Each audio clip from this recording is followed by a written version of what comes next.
Hi everyone, मैं प्रिया और अपने चैनल पर आप सभी का स्वागत करती हूँ। चलिए तो आज हम आपको इस वीडियो में बताएंगे कि भीम और हनुमान का मिलन कैसे होता है। देखिए, हमने लास्ट वीडियो में आपको बताया था कि कैसे उर्वशी ने अर्जुन को श्राप दे दिया था। तो देखिए, कहते हैं कि पांडवों को बद्री का जो आश्रम करते हुए समय व्यतीत हो गया था। उन्हें आशा थी कि किसी दिन लौटते समय अर्जुन वहां अवश्य ही आएगा, मतलब क्योंकि अर्जुन जा चुके थे, क्योंकि कैलाश पर्वत के मार्ग पर यह तीर्थ स्थान था। एक दिन क्या होता है कि एक दिन द्रौपदी एवं भीम नदी किनारे बैठे प्राकृतिक सौंदर्य का आनंद ले रहे थे। तभी द्रौपदी की जो दृष्टि थी वो नदी में बहकर आते एक कमल पुष्प पर पड़ी। उसकी आभा से मुग्ध होकर द्रौपदी ने झुककर उसे उठा लिया और भीम को संबोधित कर बोली, देखो प्रिय, कितना सुंदर पुष्प है। मैं चाहती हूँ कि इसे धर्मराज को दूं, परंतु एक फूल देना कुछ अच्छा नहीं लगेगा। यदि इसके साथ कुछ और फूल भी होते तो अच्छा था। क्या आप कुछ ऐसे ही और फूल ला सकते हैं? तो वो कहते हैं, क्यों नहीं, तुम आश्रम चलो, मैं शीघ्र ही कमल पुष्प लाकर देता हूँ। ऐसा कहकर भीम उसी दिशा में आगे बढ़ गए जिधर से वह फूल बहकर आया था। द्रौपदी आश्रम की ओर चली गई। चलते चलते भीम गंधमर्दन पर्वत पर जा पहुंचे। वह पर्वत इतना ज्यादा सुंदर था, इतना ज्यादा सुंदर था कि उसकी ढलानों पर जगह जगह केले के वृक्ष थे जो फलों से लदे थे। जगह जगह झरने फूट रहे थे जिनके कारण पर्वत की शोभा बढ़ी हुई थी। इतनी दूर आकर भी भीम को वह स्थान नहीं मिला जहां से वह फूल बहकर नदी में गया हो सकता था। तभी एक विशालकाय वानर ने उसका मार्ग रोक दिया। उसकी पूंछ इतनी ज्यादा लंबी थी कि उसके जो पूरा मार्ग उसने घेर लिया था। भीम चाहते तो पूंछ को जो लांघकर निकल सकते थे, किंतु उन्होंने ऐसा नहीं किया। उन्होंने धरती पर अपना पांव पटका, जिससे आहट पाकर वानर चौंक कर उठ जाए। किंतु यह देखकर उन्हें बड़ा विस्मय हुआ कि बंदर तो अपनी जगह से हिला ही नहीं। तब भीम क्रुद्ध हो उठे और गरज कर बोले, अरे मूर्ख वानर, रास्ते से हट। अरे भाई, मैं बीमार हूँ, तुम्हें यही मार्ग चाहिए तो मेरे पूंछ एक और खिसका कर निकल जाओ।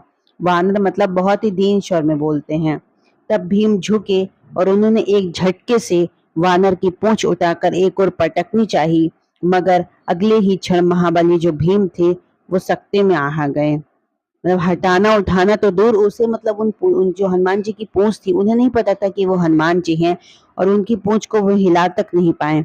उन्होंने 2 बार ऐसी चेष्टा की, किंतु दोनों ही बार निराशा हाथ लगी। वे सोचने लगे कि मुझे यह क्या हो गया है। मुझे 1000 हाथियों का बल है, वह कहाँ चला गया जो आज एक मैं मामूली वानर की पूंछ भी नहीं हिला पा रहा। या फिर वह कोई दिव्य पुरुष है जो बल और पराक्रम से मुझसे भी बढ़कर है। यही सोचकर भीम ने हाथ जोड़कर कहा, हे महाबली, मैं पांडु पुत्र भीम आपको प्रणाम करता हूँ। आपसे निवेदन करता हूँ कि वास्तविक रूप में आकर आप अपना परिचय दीजिए। वानर उठ खड़ा हुआ और देखते ही देखते वह महाबली हनुमान के रूप में परिवर्तित हो गए और भीम को बाहों में भरकर बोले, हे भीम, मैं राम भक्त हनुमान हूँ। मैं यहाँ पर मतलब मानो तो विश्राम करने के लिए लेटा हुआ था। मैं तुम्हारा बड़ा भाई हूँ। हम दोनों ही पवन देव के ही पुत्र हैं। हनुमान जी के शब्द सुनकर भीम अत्यंत प्रसन्न हो जाते हैं। फिर विधिवत उन्होंने हनुमान जी को श्रद्धा युक्त नमस्कार किया। हनुमान जी ने उसे आशीर्वाद दिया और बोले, भीम, मैं किसी भी युद्ध में सदा तुम्हारे साथ रहूंगा और सदा तुम्हारे शत्रुओं का भयभीत करता रहूंगा। आपका आशीर्वाद पाकर मैं धन्य हो गया बड़े भ्राता। इस समय हमारा इस धरा पर एक ही शत्रु है, वह है दुर्योधन। व्यास जी के अनुसार उसे ही हमारा युद्ध होने की आशंका है। अब कृपया आप मेरा मार्गदर्शन करें कि मुझे कमल के फूल कहाँ मिलेंगे। फिर हनुमान जी ने भीम को सुगंधित पर्वत पर कुबेर के उपवन का मार्ग बता दिया, जहां असंख्य कमल पुष्प खिले हुए थे। हनुमान जी का कोटि कोटि धन्यवाद कर भीम आगे बढ़ गए। कुबेर के उपवन में पहुंचकर उनका मन हर्षित हो गया। वह एक झील में ढेरों फूल खिले हुए थे। भीम ने फूल तोड़ने की चेष्टा की तो एक प्रहरी ने उन्हें रोक दिया। कहा, खबरदार, आगे न बढ़ना। महाराज कुबेर के राज्य में बिना आज्ञा चले जाने वाले तुम कौन हो? कुबेर के प्रहरी द्वारा इस प्रकार रोकना और सवाल करना भीम को अच्छा नहीं लगा। उन्हें क्रोध आ गया।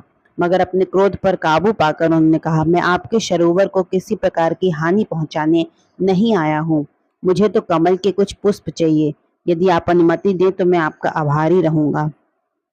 वो कहते हैं, चुप रहो, क्या तुम्हें ज्ञात नहीं कि यह महाराज कुबेर का उद्यान है और किसी मानव को यहाँ आने की अनुमति नहीं।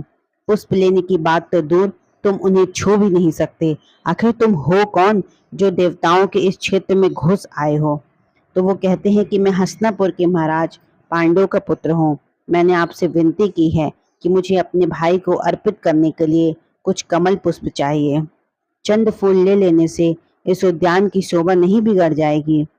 इस बार भीम का लहजा मतलब कुछ तल्ख हो गया था, मगर प्रकट में उन्होंने अपना क्रोध जाहिर तब भी नहीं किया।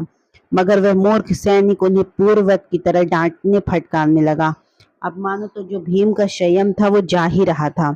उन्होंने गदा उठाकर उस सैनिक को ललकारा। परिणाम स्वरूप कई सैनिकों ने उन पर आक्रमण कर दिया। भीम ने गदा घुमाई, कई सैनिक चीखते हुए धरती पर लौट गए। एक ही वार में कई सैनिकों को ढेर होते देख जो बाकी बचे सैनिक थे वो भागकर कुबेर के पास गए और उन्हें वस्तु स्थिति से अवगत कराया। कुबेर ने सभी सुनकर सैनिकों से कहा कि वो पांडु पुत्र भीम को पुष्प लेने दें। इस प्रकार कमल के ढेर सारे फूल लेकर भीम वापस लौट गए। वापस आकर भीम ने द्रौपदी को पुष्प दिए। द्रौपदी ने फूल धर्मराज युधिष्ठिर को इस तरह भेंट कर दिए। तो देखिए, मैंने इस वीडियो में आपको बताया कि कैसे भीम और हनुमान जी का मिलन हो जाता है और कैसे इस बीच में एक वीडियो ऐसी भी बनी है कि भीम को बहुत अहंकार था अपने मतलब 10 हाथियों के बल का, 10,000 हाथियों के बल का। तो वो भी वीडियो हम आपको अगली वीडियो में बताएंगे दोस्तों। तो चलिए, इस वीडियो को ज़्यादा से ज़्यादा लोगों तक शेयर करें और हमारे चैनल को सब्सक्राइब भी करें। Thank you so much. जय श्री कृष्णा।